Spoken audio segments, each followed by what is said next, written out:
may remember a couple of days ago, I was talking about reasons not to sign a player rather than reasons to sign a player. Then you look at the negatives. You think, well, actually, he's deficient in this area. This is X, Y, and Z why we shouldn't sign him, rather than looking at the reasons why, what he would bring to your team, what you would bring to your club.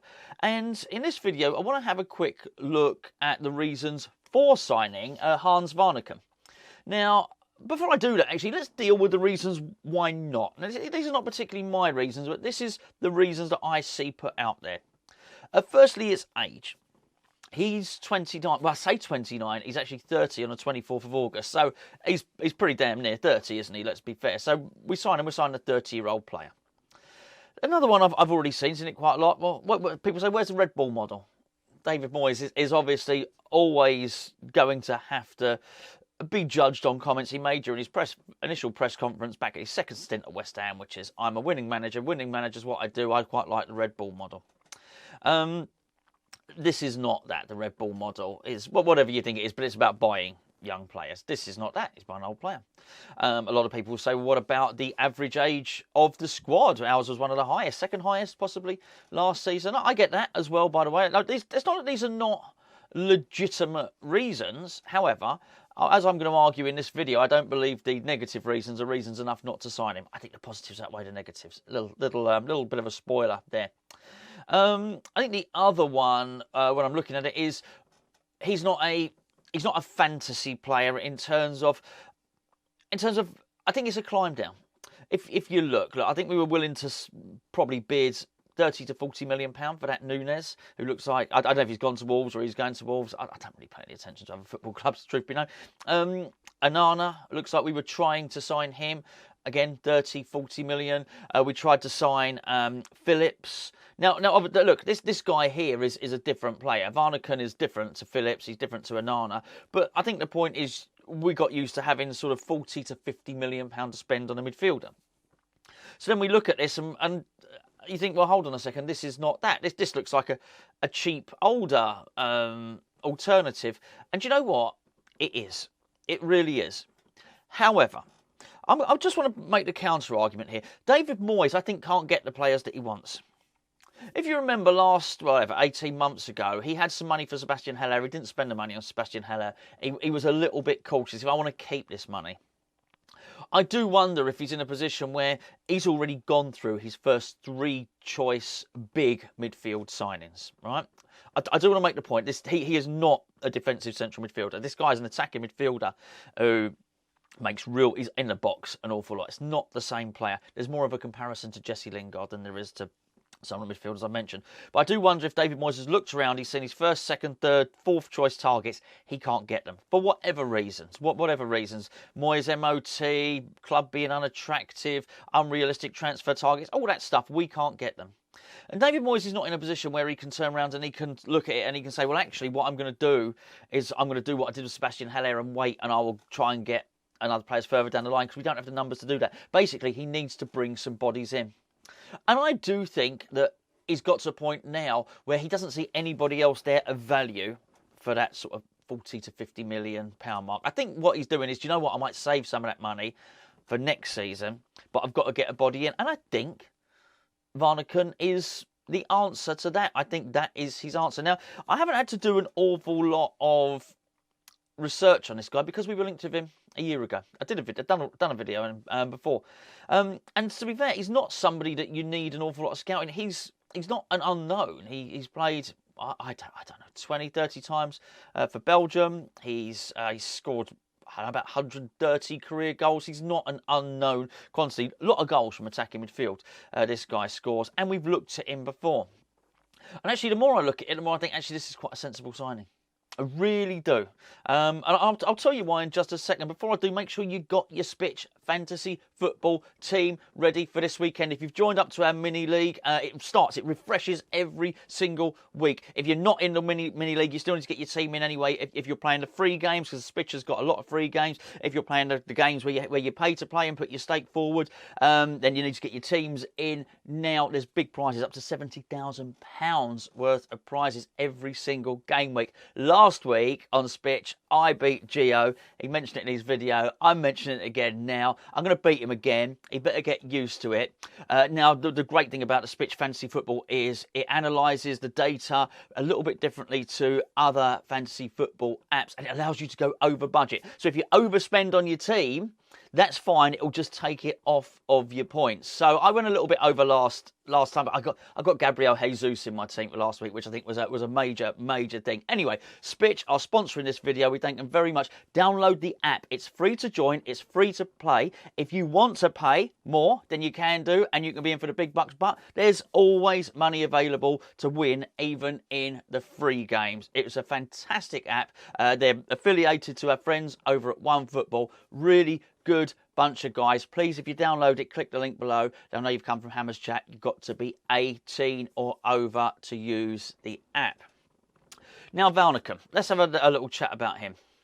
When I look at him, I think, well, actually, we were going to sign Jesse Lingard, weren't we? I mean, that was sort of the plan. You might not want it, I might not want it, whatever. Was David Moyes' plan.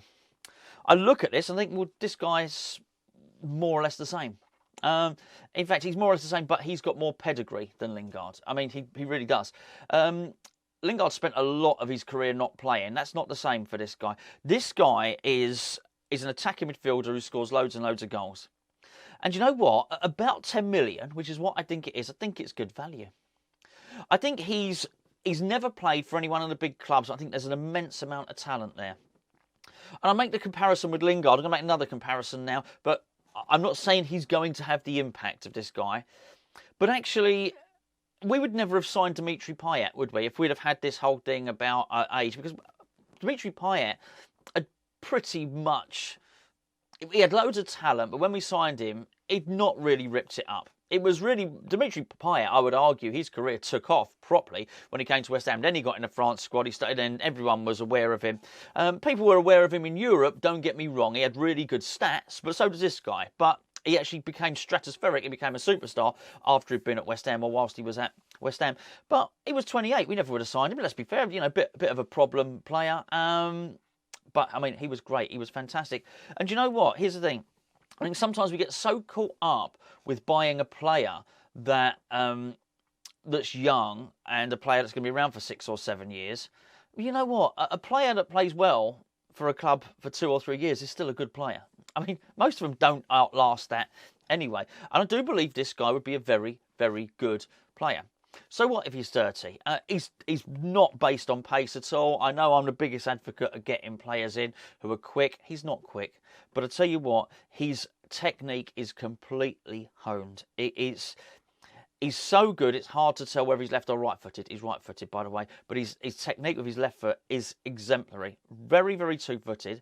The technique in everything he does, be it passing or be it shooting, dribbling, and even his heading, is top-notch. He's got the look of a person that has just practiced his technique all his life. He is the absolute finished article. For David Moyes, is he that superstar player? No, but we can't get them. I spoke about Núñez yesterday. You know, there was a lot of reports saying that he is looking like a real great up-and-coming player who could be one of the best midfielders in the world later on in his career. This is not that.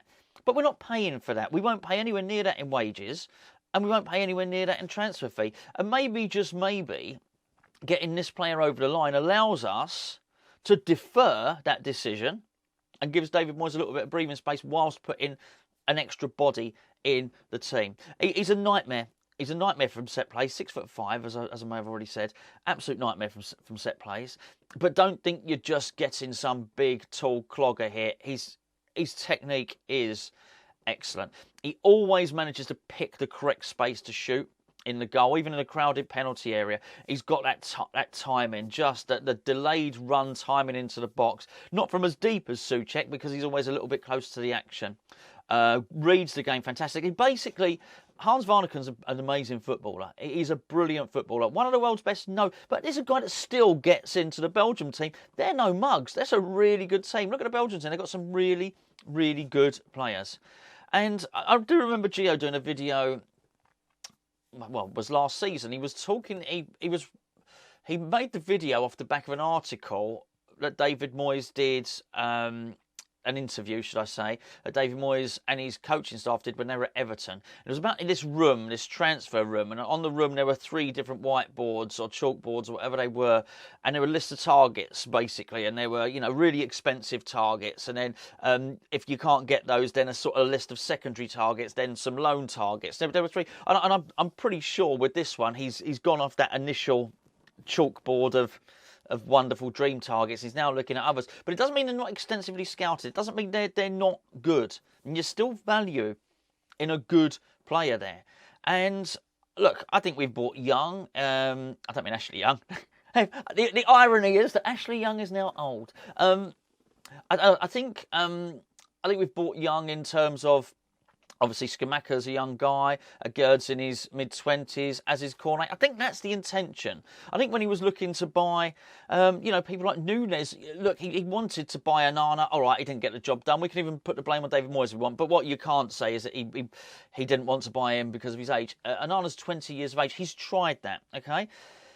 So bearing in mind that he's tried and failed, let's just have a look. Do you know what? Get this guy in. Get this guy in. I think he'd hit the ground running. I think in many respects, like Payet, I think he's got a point to prove. I think this is probably his last chance. He wants to move, basically. Vanaken wants to move. I think he wants the chance to prove that he can play in a top league, which obviously the Premier League is not a top league, the top league. It really, really is. I think he can bring an awful lot to us. I'll tell you what he would guarantee. You can't say this about many players, by the way. He would guarantee goals. In many respects, I know the different positions. I think it would guarantee goals more than Scamacca guarantees goals. I really do. I just think you get that with him. I think he's one of the players. I don't think Moyes would muck around with him. I don't think Moyes would dip him in and wait 6 months to ease him in or whatever the case may be. I don't think you'd see an Alex Krauss situation with him. I think this guy comes in. I think this guy just plays. I think he hits the ground running.